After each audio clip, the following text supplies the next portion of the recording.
সম্মানিত ভিউয়ার্স, আসসালামু আলাইকুম। চ্যানেল খুঁটিনাটির পক্ষ থেকে আপনাদেরকে আবারও স্বাগত জানিয়ে শুরু করছি আজকে টিউটোরিয়াল। বন্ধুরা, আমরা বিভিন্ন সময় ডকুমেন্ট প্রিন্ট করতে গেলে আমি আজ যে বিষয়ে কথা বলবো সেটি হচ্ছে কাটা প্রিন্ট। প্রিন্ট দিতে গেলে অনেক সময় আমাদের পেজ সেটআপের ভুলে হওয়ার কারণে আমাদের পেজটা কেটে আসে। ঠিক আমি যেমনটি আপনাদের এখানে দেখাচ্ছি, এই যে আমার ডকুমেন্টটি, এই ধরনের ডকুমেন্টকে যখন আমরা প্রিন্ট করব,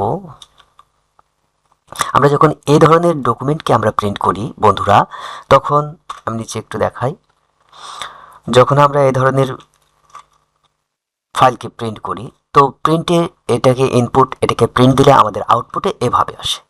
এভাবে আউটপুট আসার কারণে এই যে এই সাইডটা কেটে আসে। অর্থাৎ আবার যদি এই ধরনের প্রিন্ট আমরা দিই বন্ধুরা, তাহলে কিন্তু এরকমভাবে প্রিন্টটা কেটে আসে। এটা কেন আসে? এটি হচ্ছে প্রিন্টার সেটআপে ডিফল্ট সেটআপ পরিবর্তন হওয়ার কারণে এটি হয়ে থাকে। তো ডিফল্ট সেটআপটি আমরা কিভাবে পরিবর্তন করব বন্ধুরা, চলুন দেখি কিভাবে এটিকে ফিক্স করা যায়। তো বন্ধুরা, আপনারা যখন কোনো ডকুমেন্ট কিংবা কোনো পিডিএফ যেটাই প্রিন্ট দেবেন না কেন, আমি দেখাই। ধরুন এটিকে আমি প্রিন্ট দিচ্ছি, এটি হচ্ছে, যদি পিডিএফ আকারে দেখাই, যদি এটি পিডিএফ হয় বন্ধুরা, সেক্ষেত্রে কিভাবে, আর যদি ওয়ার্ড ডকুমেন্ট হয় তখন কিভাবে প্রিন্ট দেবেন।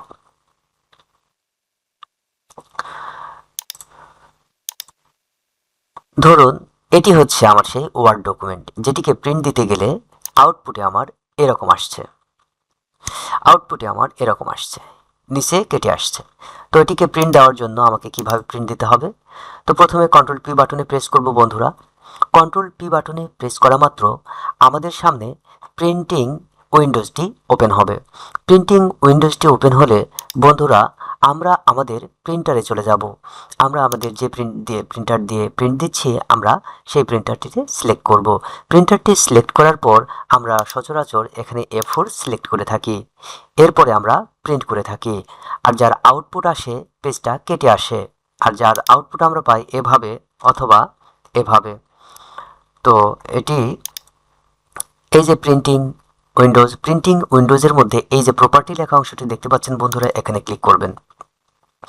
প্রপার্টিতে ক্লিক করলে আপনাদের সামনে এরকম একটি উইন্ডো ওপেন হবে, যে উইন্ডোতে অ্যাডভান্স, পেজ কোয়ালিটি, ইফেক্ট, এরকম বিভিন্ন রকম অপশন থাকবে। এখান থেকে আপনারা এই যে পেজ সাইজ লেখা আছে, এই যে এই ভিতরে সেটিংয়ে আপনারা A4 করে দেবেন। A4 করে দেওয়ার পর আপনারা যখন ওকে বাটনে প্রেস করবেন বন্ধুরা, এরপর যদি আপনারা A4-এ ক্লিক করে প্রিন্টকে ওকে করে দেন, সেক্ষেত্রে কিন্তু আপনার প্রিন্টটা ওকে করে দিলে আপনার প্রিন্টটা আউটপুটে এমনটি চলে আসবে। আবার এটার ক্ষেত্রে ঠিক ফুলফিল এভাবে চলে আসবে। তো বন্ধুরা, ট্রিক্সটি জেনে রাখবেন। যারা নতুনদের জানা একান্তই আবশ্যক, কারণ প্রিন্ট দিতে গিয়ে অনেক সময় হয়রান হয়ে যান যে কিভাবে প্রিন্ট আমার ঠিক আসছে না কেন, পেজটা কেটে আসছে কেন। যেই কাটা প্রিন্টকে সমাধান করার জন্য আমি এই টিউটোরিয়ালটি তৈরি করলাম বন্ধুরা। আপনারা বেশি বেশি শিখবেন, প্র্যাকটিস করবেন। কোনো সমস্যায় পড়লে আমাকে কমেন্টসে জানাবেন, আমি আপনাদের দ্রুত সমাধানের চেষ্টা করব। তো পরবর্তীতে এরকম টিউটোরিয়াল নিয়ে আপনাদের সামনে আবারও হাজির হব বন্ধুরা। ততদিন সুস্থ সুন্দর থাকুন। আল্লাহ হাফেজ।